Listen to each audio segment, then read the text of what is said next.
Hello student, welcome to my channel VK Voice. So in the last video I have discussed with you the cathode rays discovery of electron, anode rays discovery of proton, and then Chadwick discovered the neutron. That means all these particles must be there inside the atom. So atom is having what is there? Proton is there, neutron is there, electron is there. Now that is there. These are known as subatomic particles. Now the thing is, you are having certain things, but what is the position of these things? That means what is the structure of atom, where the electron is located, where the proton is located, where the neutrons are there. How you will decide? That was decided, or that was shown with an experiment which was performed by Rutherford, and the name of the experiment is Rutherford alpha particle scattering experiment. That I am going to discuss with you, Rutherford alpha particle scattering experiment. Now let us start with the experiment. This is the setup which is there.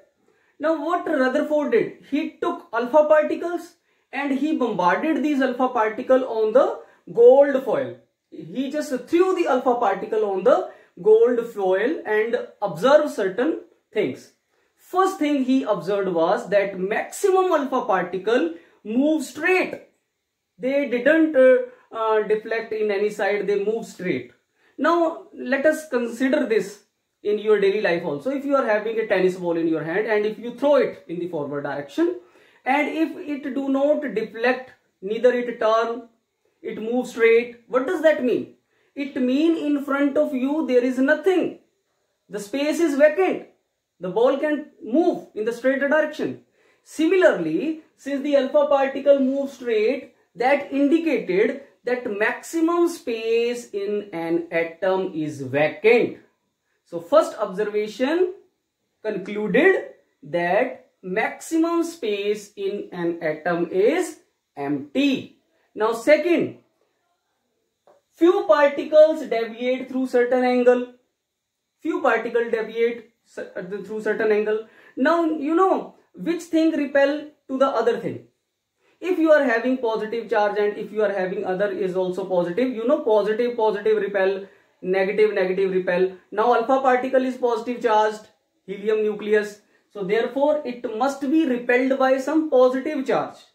That means in an atom there is some positive charge. So there is a positive charge in an atom. That was concluded when the few alpha particle deviated from their path. Now very few particle, third observation, very few particle deflected, retraced their path, deflected back. What does that mean? If you are having, suppose you are having so many balls in your hand, and if you are throwing hundreds of balls you throw, and out of 100 balls only one ball is returning back. What does that mean? That means in front of you there is something, but the size of that something is very small. When your ball hit at that space, only then it return back. Similarly, there is a positive charge, but the size of that positive charge in the atom is very small. And one more thing, if your ball is returning back, that means the weight or the mass of that thing which is in front of you is heavy. Why? Because otherwise that thing will also move in the forward direction. So you are having some positive charge which is having very less space and it is having very high mass. So in an atom there is a very small positive region and heavy region. This positive, heavy, small region is known as nucleus. So there is a nucleus.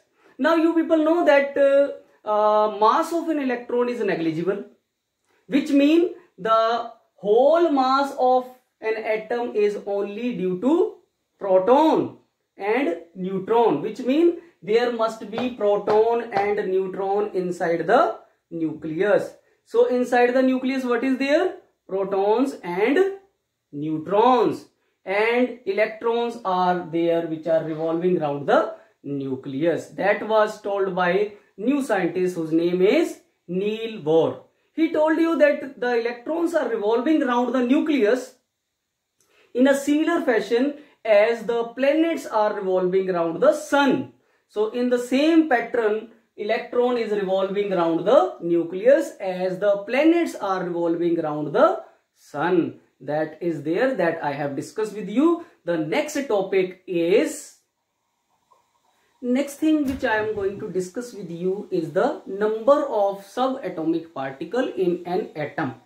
So for that, first of all, we will discuss atomic number. It is represented by the letter Z. What is atomic number? Atomic number is the number of protons which are there in an atom. Atomic number is the number of protons which are there in an atom. And one more thing, you know, atom is electrically neutral. Therefore, number of proton is equal to number of electron. Therefore, you can say atomic number is equal to number of protons or number of electrons.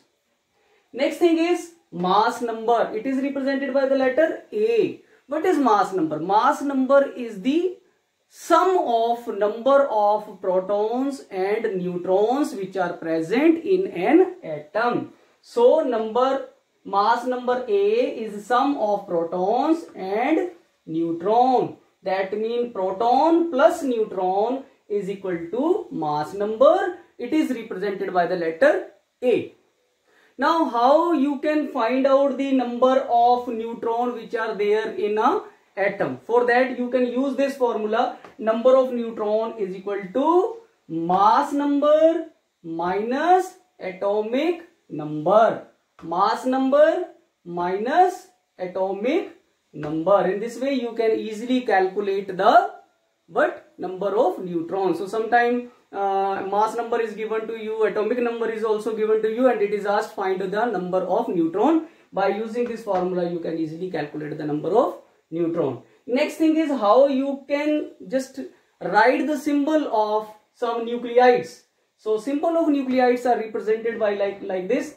X is the symbol of that atom, and here in the subscript you will write atomic number, and on the superscript you will write the mass number. That means below at the bottom you will write the atomic number and above you will write the mass number. For example, here you are having hydrogen.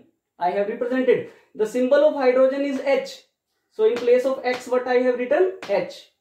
Then atomic number is 1. Mass number is also 1. Similarly, you are having carbon. Its atomic number is 6. Mass number is 12. Nitrogen, its atomic number is 7. Mass number is 14. Oxygen, atomic number is 8. Mass number is 16. Sodium, atomic number 11. Mass number 23. Similarly, you are, sorry, this is wrong. Atomic number is 17 and mass number is 35. That is there.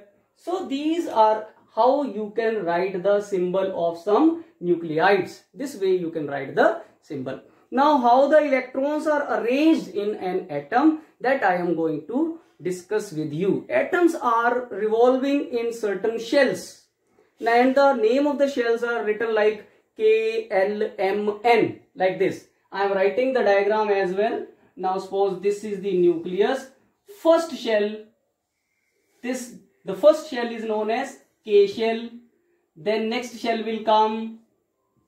Next shell is L shell, and then next shell is coming. That is K, L, M. Then next shell is there. That is N. So electrons are revolving around the nucleus in shells like K shell. First shell is known as K shell. Second shell is known as L shell. Third is known as M shell. In this way, electrons are revolving.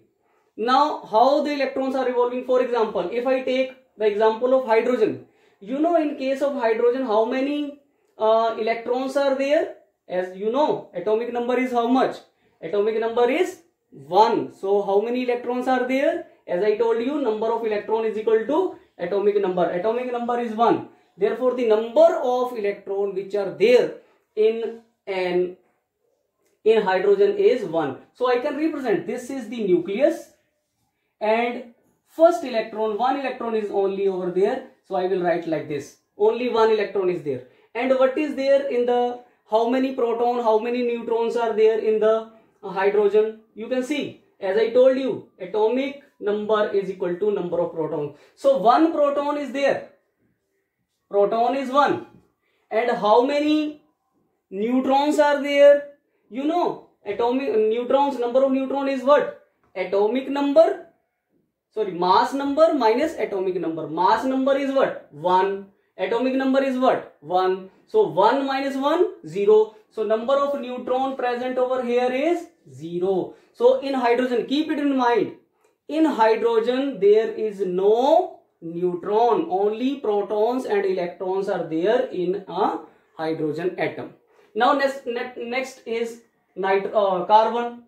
In carbon, you can have 6 electrons are there. You can see atomic number is 6. So electron is also 6. So I am writing over here. So I am having 6. 2 electron in the first shell, K shell. Then 4 electron in the outer shell. So 2 and 4. Total electron is 6. Now since electron are 6, proton are also 6. How many neutrons are there? That I can calculate. Mass number minus atomic number. Mass number is 12. Atomic number is 6. So 12 minus 6 is 6. So number of neutron is also 6 over here. Similarly, you are having nitrogen. In nitrogen, how many electrons are there? 7 electrons are there. So I will write one more electron over here.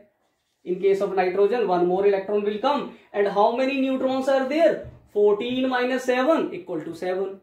Similarly, if I take oxygen, in oxygen what will be there? You will be having, again I am drawing. How many proton will be there? Proton are 8. And how many electrons are there? Electron will also be 8. So 2 in the inner shell and 6 in the outer shell. That means 2 in the K shell and 6 in the L shell. 1, 2, 3, 4, 5 and 6. So in this way you can write. So this is there in this way. Similarly, you can write the atomic number for structure for the sodium and chlorine as well. Now next thing which I am going to discuss with you is, sometimes what happens, an atom lose or gain an electron. If an electron lose an electron, then what will happen? The number of electron will be less and number of proton will be more. Or you can say the positive charge will be more because proton positive. So positive charge will be more and negative charge will be less. Hence atom will be carrying a positive charge. So keep it in mind, when an atom loses an electron, it turns into a positive ion. So on the loss of electron, a positive ion is formed. For example, here you are having sodium. If sodium loses one electron, in that case 1 unit positive charge, one proton will be more. So 1 unit positive charge will be more on the sodium. It will become Na plus 1 positive. So sodium ion will be formed. Similarly in chlorine, if chlorine gain 1 electron, so what will happen? The number of electron will become more. Negative charge will become more. On the gain of electron, negative charge increases. Hence a negative ion will be formed. When an atom gain an electron, it turn into a negative ion. So if you are having chlorine, chlorine is having how many electrons? 17. If it gain 1 electron, then how many electron will be there? 18.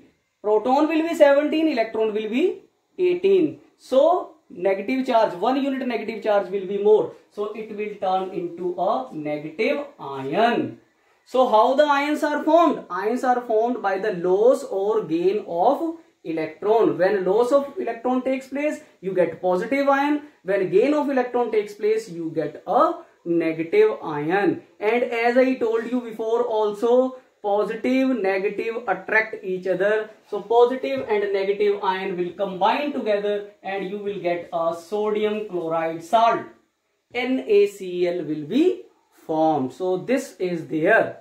student, with this your syllabus, your atomic structure chapter is complete. I hope everything is clear to you. If some doubt is there, you can make the comment. And yes, overall again I am telling you, whenever you get the message through KYC, you get the message later. So if you have subscribed my channel, you will be getting the information immediately. So please subscribe my channel. And one more thing, you will be getting notification only if you will press the bell icon as well. So subscribe my channel and press the bell icon, like and share as well. So thank you and have a marvelous day.